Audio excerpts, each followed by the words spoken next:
The Gulf of St. Lawrence sits where inland river water spreads out and becomes Atlantic. It is not a single coastline but a field of crossings, channels, and cold reaches. In the 16th century, it was already a known place to European pilots in outline and rumor, mapped in parts and guessed at in others. The sea there changes quickly. Wind can rise without warning and lay down again, leaving a surface that looks calm while the temperature stays low. Islands interrupt the routes. Some are broad enough to hold forests and fresh water. Others are bare, dark stone, edged with kelp and surf. From a ship's deck they can appear close, then drift away in haze. The air often carries moisture, and sound travels unevenly. A human voice can be swallowed by wind, while the crash of waves stays constant. For those moving through the Gulf, distance is measured in days and provisions, not miles. Once land is behind a vessel, it is easy to understand how quickly isolation can become ordinary. The island, later called Île de Démons, entered French writing as much through fear as through geography. It was placed among the scattered lands off the northeastern coast, associated in some accounts with harsh weather and strange sounds. Our sailors of the period often explained unfamiliar coasts with familiar language: devils, spirits, warnings. A name like this did not require proof. It functioned as a label for a place that was difficult to approach and easy to avoid. What can be said with more certainty is simpler. It was an island in a cold maritime zone where storms are common, where fog can hold for days, and where the shore is not gentle. The ground in many such places offers limited soil and short growing seasons. Wood can be present, but not everywhere. Fresh water may exist, but it must be found. To be left on such an island was to be removed from roots of help. Marguerite de La Rocque appears in the record as a person of property and obligation before she appears as a survivor. Later retellings often describe her simply as a young noblewoman, but the more durable detail is that she held land and legal standing. In France, she was connected to the same networks of patronage and inheritance that shaped who traveled and who commanded. Her relationship to Jean-François de La Rocque de Roberval was close, though the exact degree of kinship is not fixed cleanly in surviving accounts. Some sources call him a relative. Later summaries sometimes simplify him as an uncle or cousin. What can be stated without forcing certainty is that they belonged to the same family circle and shared interests in the same estates. Even her basic dates are uncertain. The place and year of her birth are not established. The year of her death is also not securely recorded. That absence is typical for women of her period, unless they were tied to high offices, prominent marriages, or long paper trails of litigation. When she joins Roberval's expedition, she does not do so as a nameless passenger. She is someone whose presence matters socially, and whose actions can be read as a matter of discipline, reputation, and control. In the early 1540s, the French crown's interest in the St. Lawrence was tied to status as much as to geography. A presence in North America meant access, influence, and a claim that could be spoken aloud among other European powers. The work required ships, provisions, and a commander who could impose order on people drawn from many backgrounds. Jean-François de La Rocque, Sieur de Roberval, was chosen for that role. He held a royal commission as lieutenant general in Canada in the early 1540s, a title that carried both authority and expectation. He came from a family with land and obligations in France, and he moved within court politics where debt, favor, and opportunity often overlapped. The expedition connected to him was not a small private venture. It sat within a broader French effort that also involved Jacques Cartier, whose earlier voyages had already taken the St. Lawrence route into the interior. Plans included settlement and governance, not only exploration. The language attached to such commissions spoke of religion and sovereignty, but practical concerns were constant. Supplies, wintering, labor, discipline. Marguerite de La Rocque's presence on this voyage placed her inside that machinery.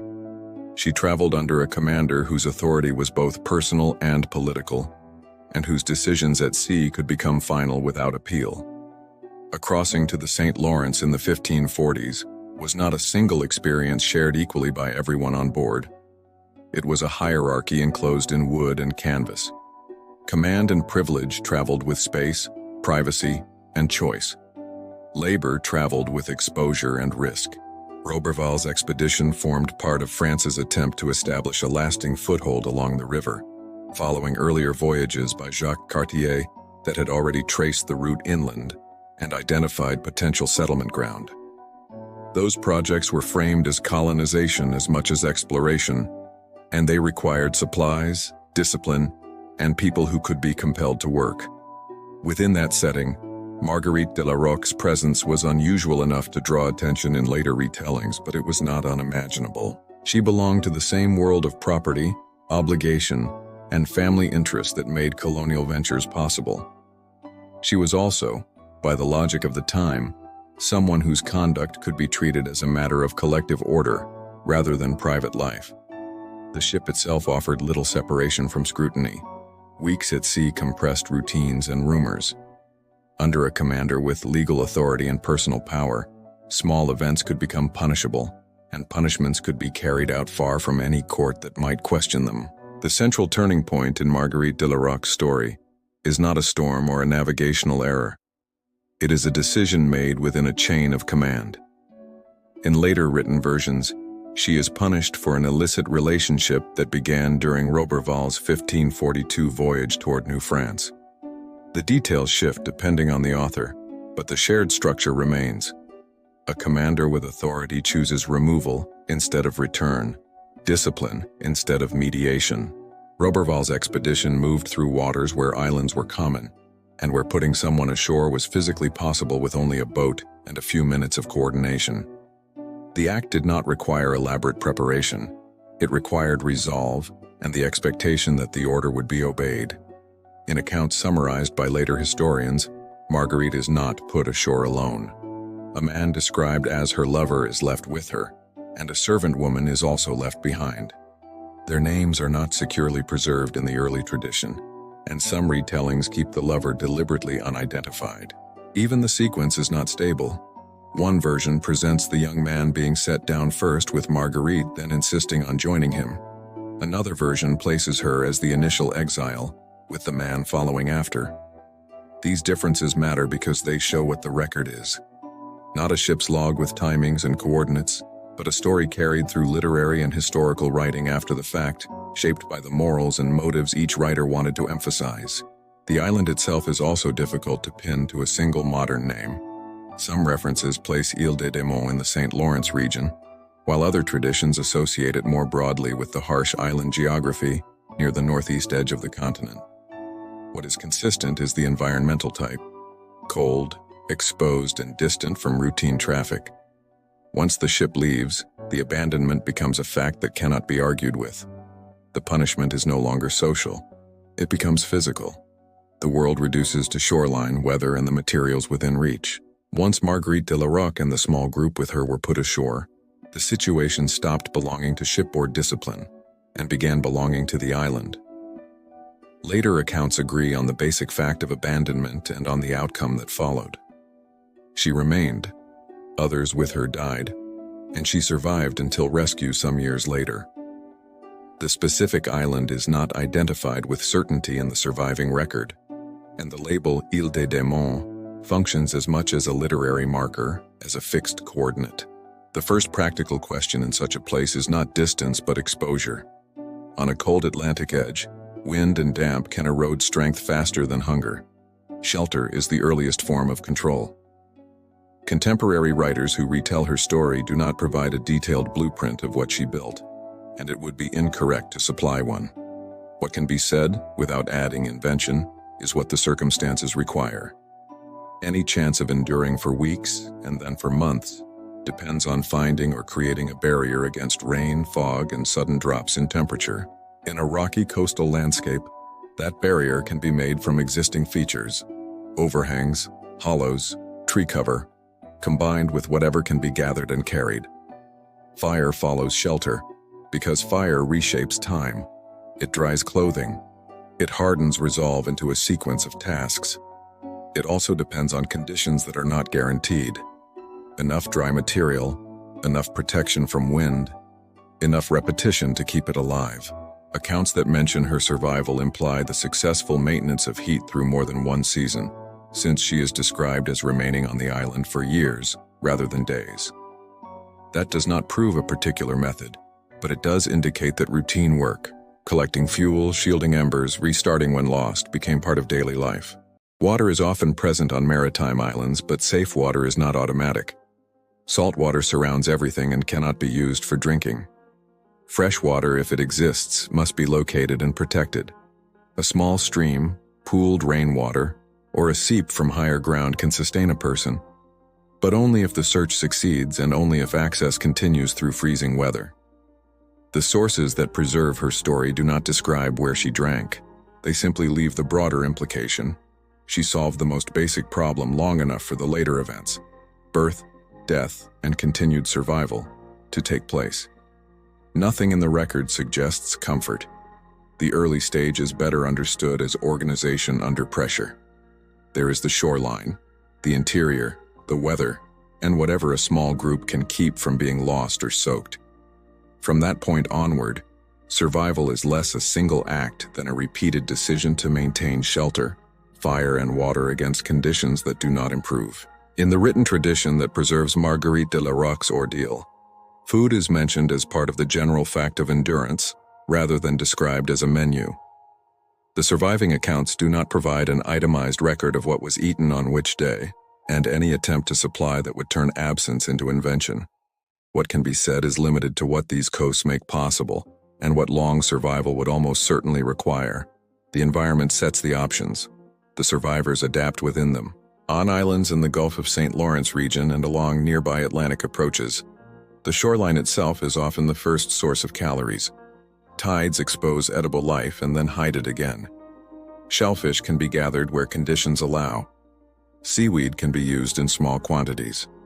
Fish can be taken if a method exists and if weather permits. None of these are guaranteed.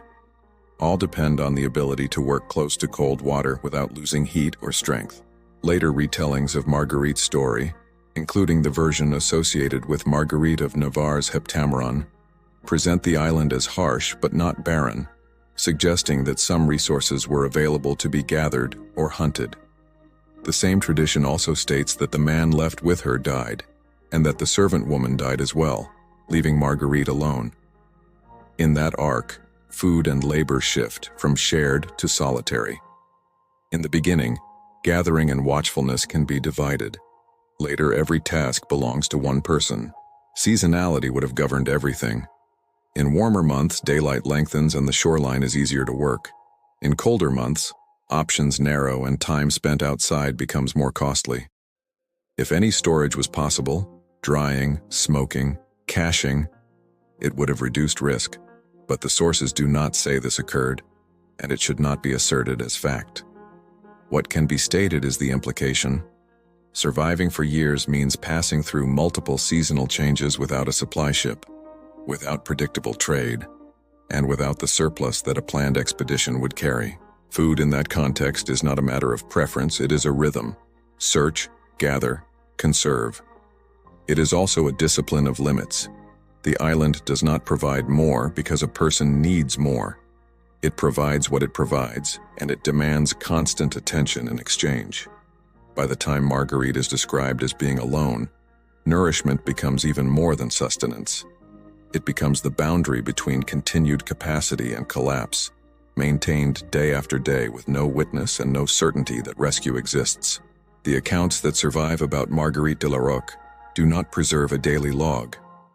They preserve outcomes, that she was abandoned, that those left with her died, that she endured long enough to be found and taken away, and that she returned to France. The interval is usually described as measured in years rather than months, but even that number is not pinned to a single uncontested figure across later tellings. What remains clear is the shape of time when no ship returns on schedule, and no outside authority marks days. In such conditions, routine is not a preference, it is a tool. The body needs repetition to conserve energy. The mind needs structure to prevent days from dissolving into a continuous blur of weather and effort. Without claiming knowledge that the sources do not provide, it is still reasonable to describe the unavoidable categories of work that a person alone must repeat. Keeping shelter intact, keeping fire possible, keeping water accessible, and finding food. These tasks do not end. They cycle. A storm can undo a week of work in an hour. Damp can take a stored bundle of fuel and make it useless. A minor injury can turn an ordinary trip over rocks into a serious limitation. The surviving tradition also includes a detail that adds pressure rather than explaining it away. Marguerite is said to have given birth on the island, and the child is said to have died. This is reported in later versions of the story, including the Heptameron narrative associated with Marguerite of Navarre, and it is repeated in modern historical summaries as part of the received account. The sources do not provide medical description.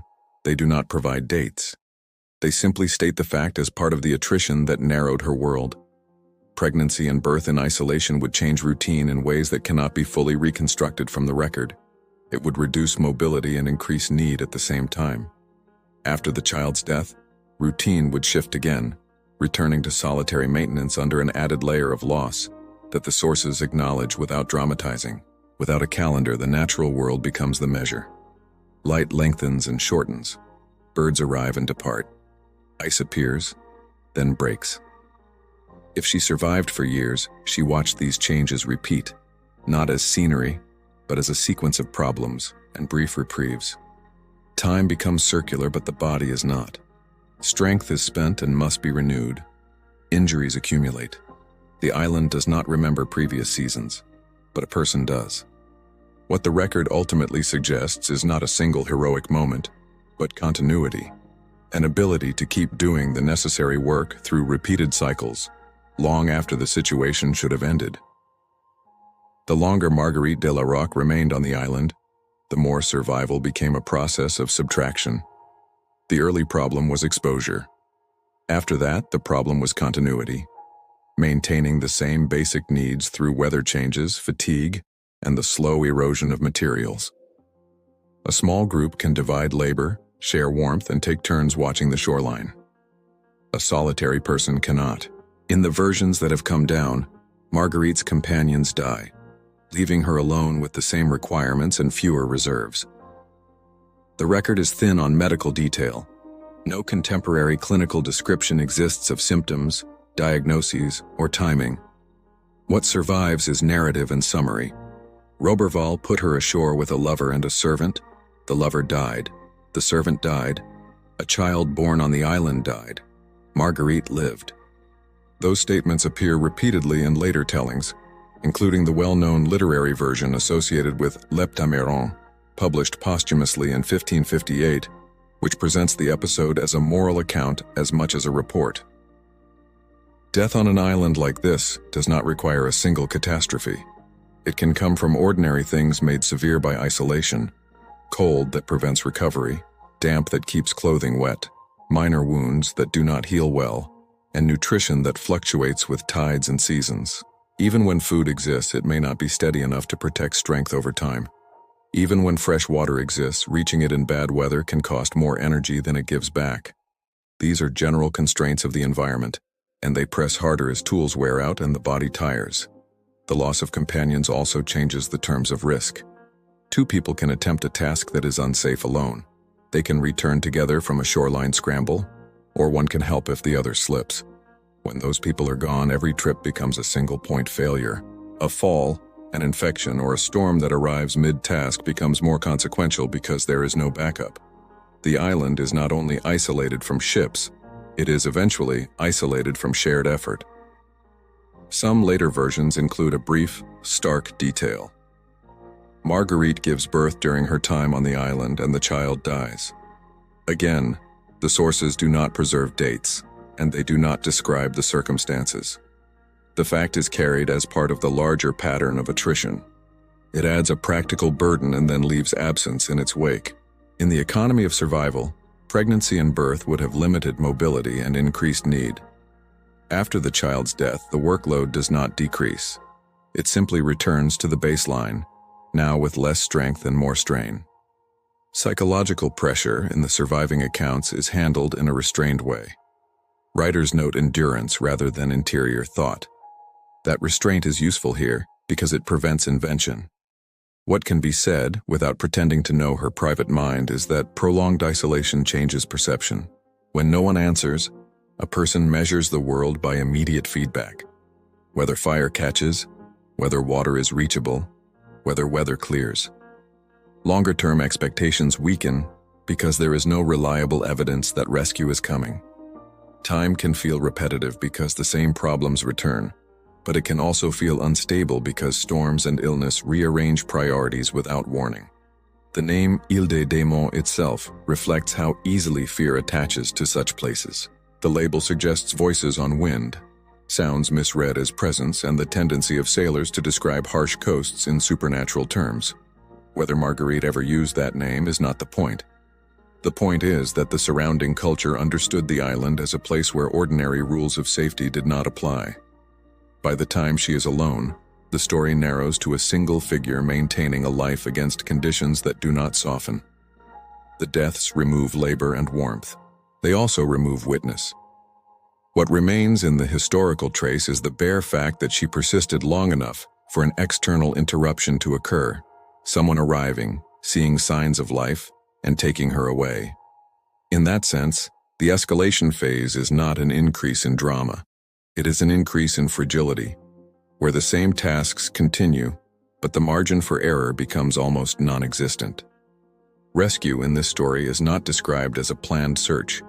It arrives as traffic, not as mercy. The most consistent element in the later record is that Marguerite de La Rocque was found some years later by fishermen. The sources usually do not name the men, the vessel, or the precise date. They describe discovery and removal in general terms, the way a remote event survives when official documentation is thin. By the time contact occurs, the island has already done most of its work. It has narrowed her life to what can be carried and maintained. If she had fire, it would have been the clearest signal available. Smoke against wind, flame against gray. If she had shelter, it would likely have been visible only at close range. Written accounts do not give these particulars, so they cannot be stated as fact. What can be stated is that the fishermen, on approaching, recognized that a person was alive there, and that they were able to take her aboard. The act of being removed from the island does not erase what came before it. A body that has endured exposure and scarcity for years does not return quickly to normal function. The surviving narratives do not describe her condition in medical terms. They do not measure weight loss or list injuries. They simply preserve the stark contrast. An abandoned woman, later retrieved. That gap, years reduced to a sentence, is part of what makes the episode difficult to reconstruct and difficult to romanticize without departing from the record. After rescue, the tradition reports that she returned to France. Some tellings add that she later lived quietly and worked as a schoolteacher. But even those details are not supported by the kind of administrative documentation that would settle them beyond doubt. What is firmer is that her survival became known widely enough to enter printed literature within a generation, and then to be repeated by later writers and historians.